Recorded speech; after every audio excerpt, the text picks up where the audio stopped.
салом бинандаи азиз, хабарҳои тоҷикистон ва ҷаҳонро дар барномаи ахбори озодӣ тақдими шумо мекунем. имрӯз 29 апрел аст ва дар барнома ин гузоришҳоро дорем. аз муноқишаи пурқурбонӣ дар марзи тоҷикистону қирғизистон як сол гузашт. қиссаи зиндагии чанд хонаводаи қурбониёни ин муноқиша. амрико ва русия маҳбусони парвандаҳояшон пурсару садоро ба якдигар иваз мекунанд, аммо мавқеи кохи сафед нисбати Москав барои ҷанг дар Украина тағйир наёфтааст. ин як рӯзи муҳим ва як ҳодисаи хотирмон аст. ҳодисае ки натиҷаи талоши президент Ҷо Байден барои баргардонидани амрикоиҳои асирафтода аз тамоми ҷаҳон мебошад. ва малах рӯзии одамонро дар хатлон мехӯрад. шикояти кишоварзон аз ҳамлаи малах ба замини кишт ва барбод рафтани меҳнатҳояшон. малаха киштесем хеле кам штесиёхи ана дар мавзеи марказоҳ. соли пеш дар ин шабу рӯз фоҷиаи чандин оила дар ду кишвари ба ҳам дӯстро ба мотам нишонд. даҳо сокин дар марзи тоҷикистону қирғизистон баҳори соли гузашта дар як задухурди хунине ба ҳалокат расиданд.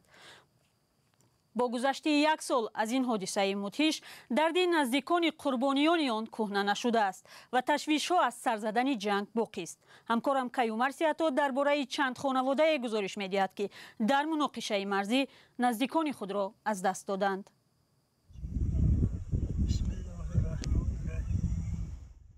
ҳошим ҳамроев ҳафтае чанд бор ҳатман ба сари қабри писараш меояд. иброҳими 29-сола ягона писари ин мард рӯзи 29 апрели соли 2021 дар муноқишаи хунин дар марзи тоҷикистону қирғизистон кушта шуд.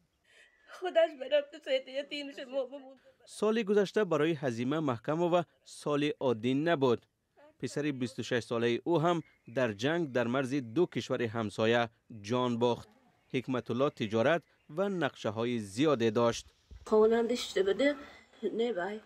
من سهرا میرم تا مرقم خبرگیری گفته برامده رفتم سونی به هوای شریکا هم درکا فهمیدن و همه گمله زدن.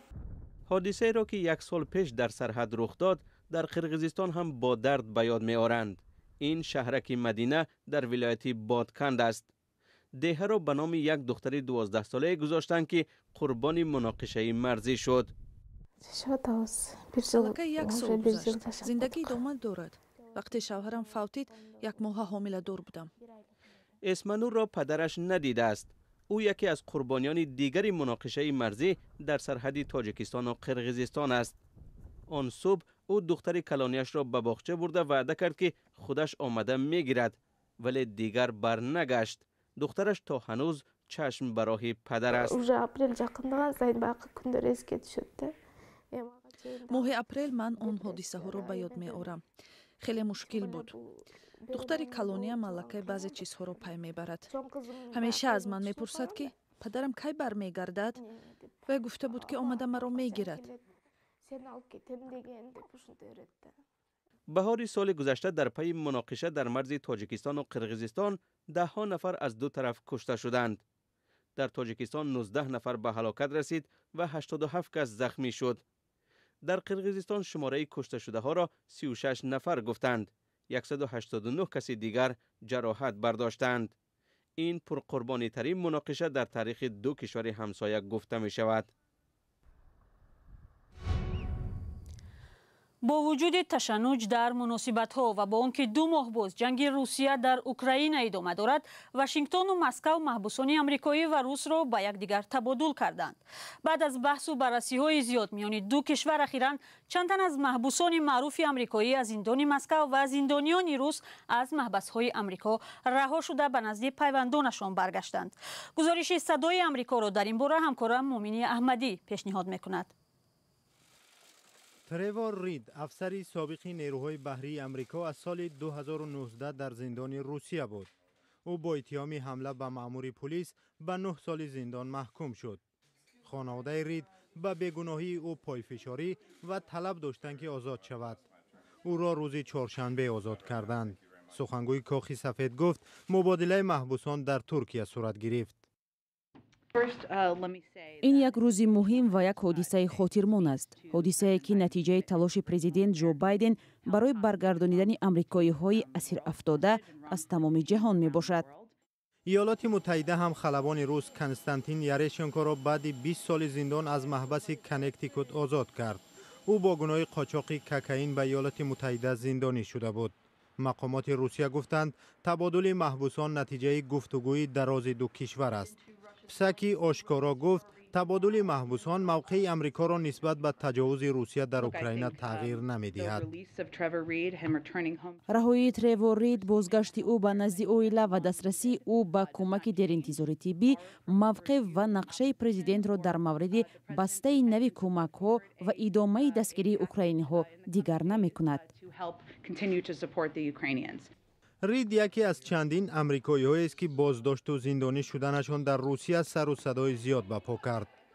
بسکتبال بازی معروف بریتنی گرینر هم روزی 17 فوریه در فرودگاه مسکو با اتهام نگهداری غیرقانونی مواد مخدر بازداشت شد. پال اویلن سرباز سابق نیروهای بحری امریکا سال 2018 در روسیه بازداشت و بعد 2 سال با اتهام جاسوسی به زندان محکوم شد. مقامات امریکایی حامیان حقوق و خانواده‌اش اتهام را بی اساس می‌خوانند. من گناهی نکردم، نه آدم ربایی و یگان جنایت نکردم. کاخ سفید میگوید برای آزادی پال اویلن و امریکایی‌هایی که بیگناه بازداشت و زندانی شدند تلاش دارد.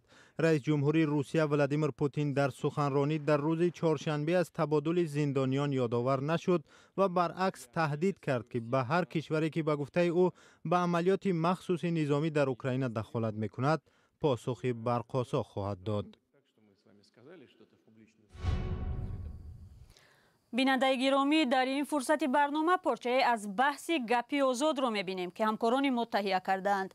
این دفعه صحبت درباره سفرهای رئیس جمهور امام علی رحمان به ناحیه ها است و هم صحبتان در برنامه عبدالقادر عبدالقهار، خبرنگار و کتابدار شناخته، و محمد اقبال صدرالدین، یکی از فعالان مخالفان تاجیکستان در خارج از کشور هستند. عبدالقادر، ببینید محمد اقبال میگوید که این سفرها به صورت عموم خودنمایی پرزیدنت برای مردمش است. به این مسئله چه میگوید؟ البته خودنمایی نیست. چه خودنمایی است وقتی که پرزیدنتی منتخب یک کشور و یک ناحیه‌ای که دوستش می‌دارن انتخابش کردن سفر کنند؟ یعنی از نگاه محمد اقبال پرزیدنت دیگر به یک شهر سفر نکنه؟ از آنه که سفرهای پرخرج و پردبدبه همینش هم من قسما راضی هستم، ولی اصلا راضی هستم که باید صرف خراجات زیاد نشود و من اندیشه دارم که در بودجه دولت مخصوص یک استاتیا، یک ماده مبلغ جدا شود از حساب پولهای علاوه‌ای یگان دولت برای سفرهای پرزیدنت. اشاره کرده که آیا پرزیدنت حق ندارد به شهر و ناحیه‌های کشوری که آن را اداره میکنند سفر کند؟ محمد اقبال صدرالدین، نظر شما به همین سوال چی است؟ آیا پرزیدنت حق ندارد به شهر و ناحیه‌های کشوری که آن را اداره میکنند سفر نکند؟ خیلی زیاد هم حق دارد و باید هم سفر کند و هیچ کس مخالف سفر کردن پرزیدنت یک کشور به یک ناحیه یا به یک ولایت یا به یک استان یا به یک منطقه از کشور نیست و امام علی رحمانوف همیشه باید سفر کند و از حال رعیتش تفحص و جویا باشد. ولی منظور از سفرهای پردبدبه و سرخرجی که باید انجام بدهد باید از اینها خودداری کند. مخالفت و نظر ما این است که برادر عبدالقادر خیلی سخنی خوب گفتند، ولی نو دارن در این مسئله فکر میکنند که باید یک بودجه تشکیل کنند به خاطر سفر رحمانوف به ناحیه ها و ولایت ها.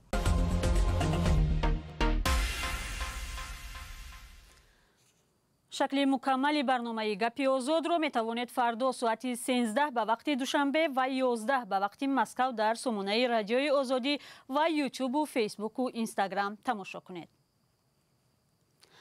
حمله ملخ به زمین‌های کیش در برخی از ناحیه‌های ولایت ختلان مهنت چند ماهه ساکنان را برباد می‌دهد. کمی علف در کوهستان و تل و تپه‌های این منطقه هجوم ملخ به کشتزارها را بیشتر کرده است. ساکنان از علاقه رسیدن ضرر ملخ‌ها به حاصل کشتشان نگرانی می‌کنند. یک سیلای ملخ می‌تواند در یک روز 35,000 اهالی را از غذای کشاورزی محروم سازد. طاهر سفر در این باره گزارش دارد. حمله ملخ در ناحیه کوشانیان در چراگاه ساکنان دهه عمر قزاق و کلتشور. اینجا که علف تمام شد بعد دیگر چراگاه ها حمله می کنند. ایدیبک عبداللهف با تراکتوری زرپوش خود یک ماه است با لشکری عظیمی ملخ می جنگد. امیدوار است این لشکری بزرگ را نابود می کند.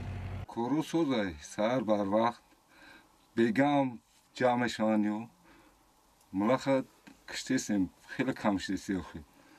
آنا در موضع مرکزاخ ای 4 اپریل آمدگی.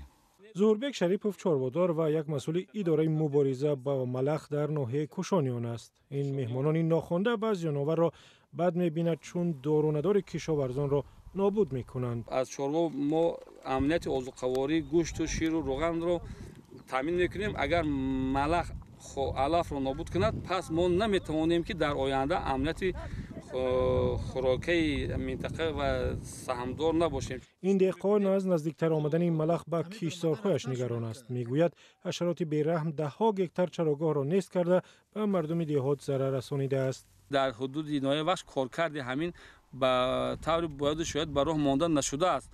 آنها بی‌پروایی کرده ایستادند.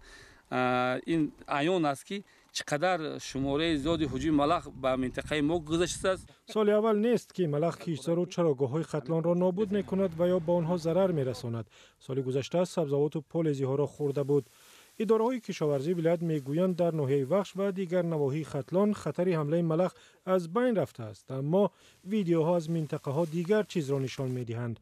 حمله بی‌رحمانه لشکری ملخ را که هر رستنی سری راهشان را بی برگ و شاخ و بیجان می‌کنند.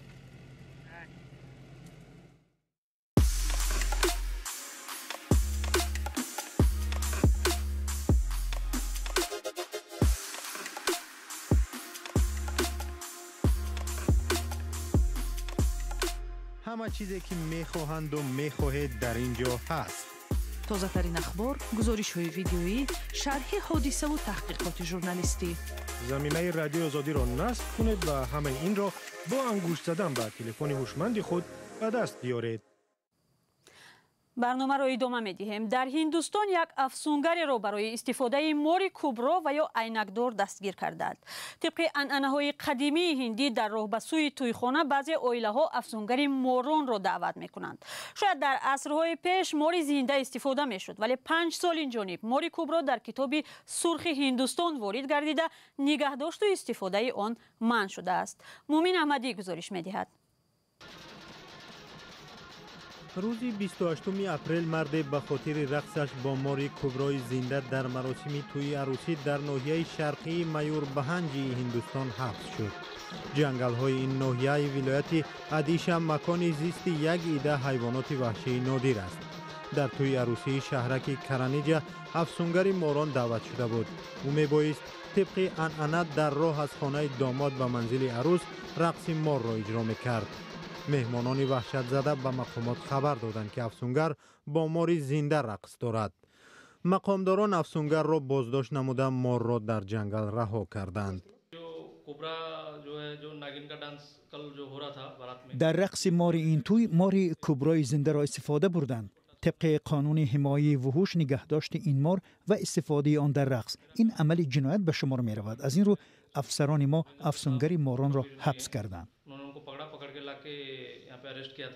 ماری کبرای هندی و یا ماری عینکدار در هندوستان، شریلانکا، بوتان، بنگلادش، پاکستان و هندوستان به سر برده سر از سال 2017 در رویخط حیوانات نادر هندوستان قرار گرفته است.